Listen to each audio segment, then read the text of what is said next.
La mañanera de Ángel correspondiente al miércoles de la semana en curso.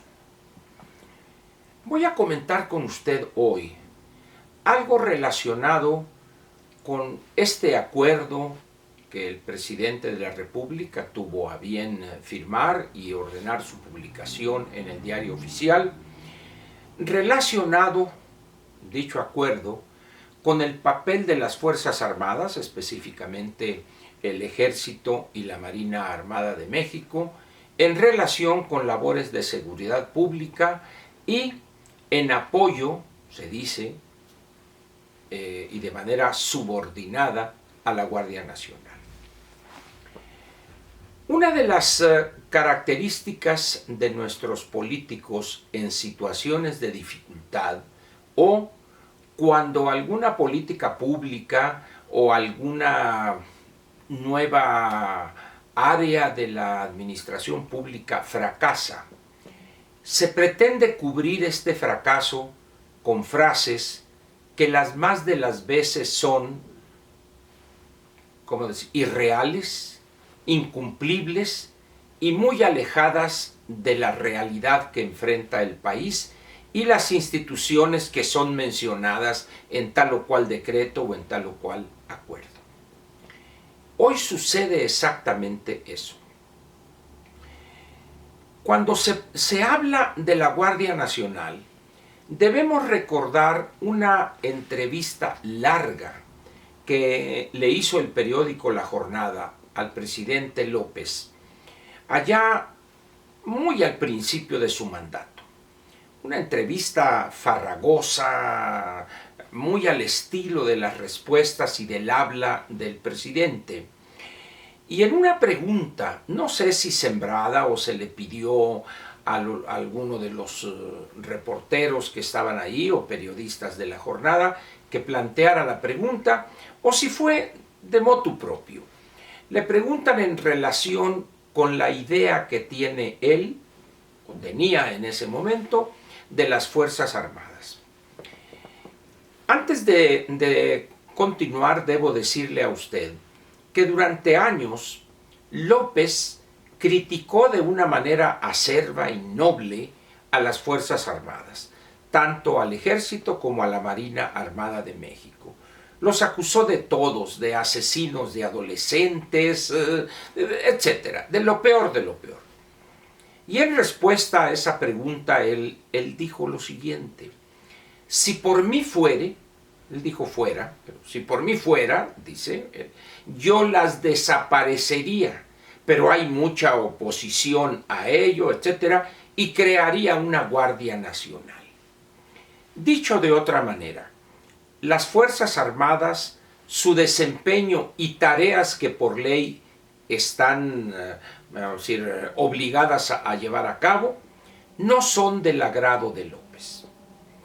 López, por alguna razón que ignoro, rechaza, no voy a decir odio porque eso suena a telenovela, pero rechaza o no ve bien las labores de las Fuerzas Armadas. Y es absurdo que un jefe de Estado vea mal esa labor. ¿Por qué? Al margen del régimen político que tenga un gobierno, el pilar y sostén fundamental del Estado en ese país, al margen, repito, del régimen político, es el Ejército, las Fuerzas Armadas en términos generales. Son el garante de la seguridad en última instancia, son el instrumento que le da estabilidad al Estado. Algunos dirán, es que es su razón de ser, porque poseen ellos y las policías el monopolio legítimo de la violencia. Sin entrar en discusión de ello, lo que queda claro es que el presidente, lo han demostrado sus hechos posteriores, no ve bien a las Fuerzas Armadas en las funciones que constitucionalmente deben realizar. A partir de esa visión, comienza él una etapa donde, de una manera perversa, casi maquiavélica, pero no le da a él la tatema para pensar como Maquiavelo, empieza a asignarle funciones que podrían realizar otras entidades, otras organizaciones, sin problema alguno.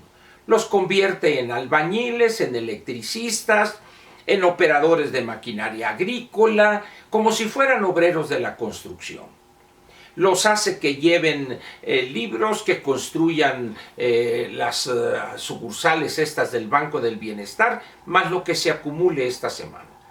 Ahora ya se les asignó, creo que los tramos 6 y 7 del Tren Maya, etc. De tal manera, pues, que el presidente, de una manera perversa, repito, está desdibujando la tarea de las Fuerzas Armadas. Miles y miles de sus integrantes están realizando labores que no les corresponde realizar, que son el trabajo de obreros de la construcción, operadores de maquinaria, etc. Esto tiene un fin claro: desaparecer y, si no, debilitar al extremo la operatividad, la fuerza, la capacidad de respuesta ante la delincuencia o ante las amenazas a la seguridad nacional por parte de las Fuerzas Armadas.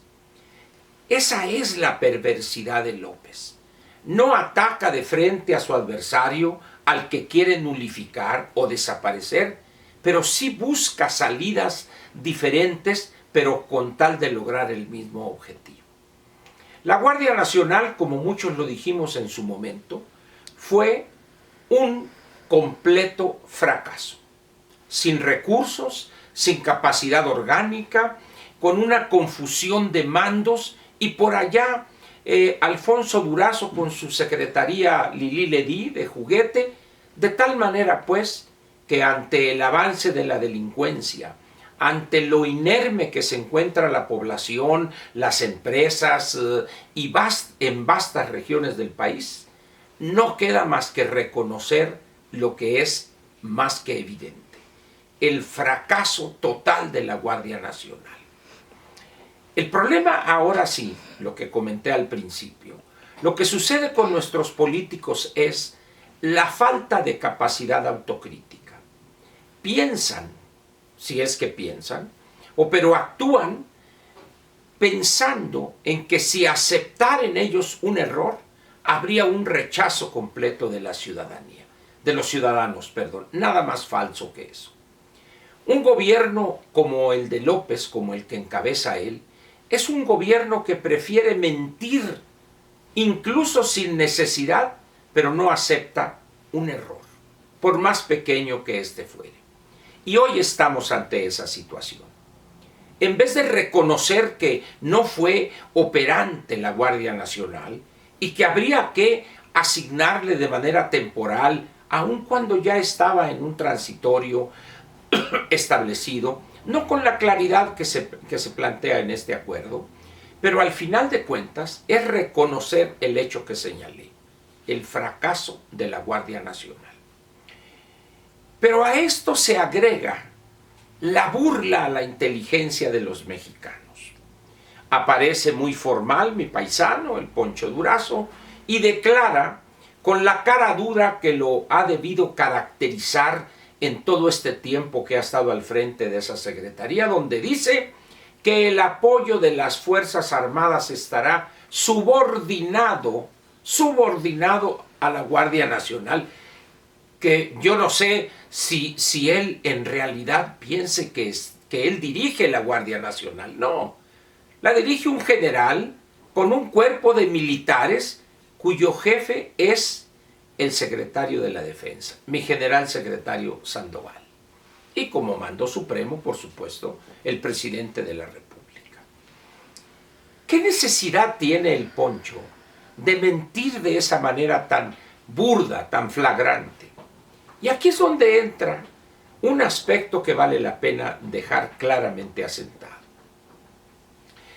En estos decenios de demagogia, de mentiras una tras otra desde los años 30, desde el sexenio del general Lázaro Cárdenas, el pueblo mexicano, los mexicanos, han empezado a entender esa doble moral, pongámoslo de esa manera, de los políticos.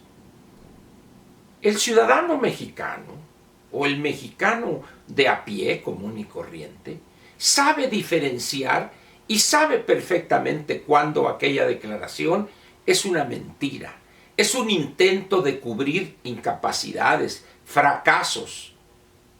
En estas condiciones estamos hoy ante eso.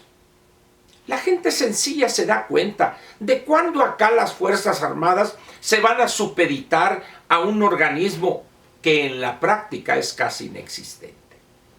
¿Por qué lo hace el Poncho esto? ¿Servilismo? ¿Un oportunismo pensando en que va a ser gobernador en Sonora? ¿Temor? ¿Cobardía ante la posible venganza o el manotazo de López? No lo sé. Pero es evidente que una vez más se coloca en un gran ridículo. ¿Puede una persona que adopta esa conducta servil, cobarde, oportunista, aspirar a gobernar un estado?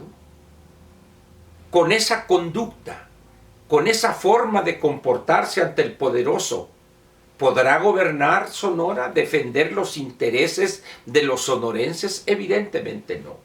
Sin embargo, una vez más, a nuestros políticos eso no les interesa.